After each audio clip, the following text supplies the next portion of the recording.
Feeling a bit clueless about finding your stats, rank, and leaderboard position in Rocket League? No sweat. In this video, I'll walk you through how to do it straight from your computer. So without wasting any time, let's start. First of all, open up Rocket League on your computer.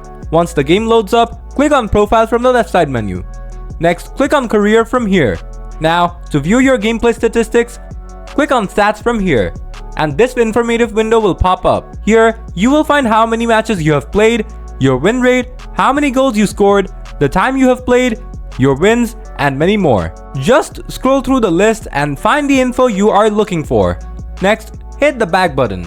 Now, to view the leaderboard position, click on Leaderboards from here, and you will find the top 100 global players. You can sort them through wins, goals, MVPs, saves, shots, and assists. You will also find your information at the bottom of the window.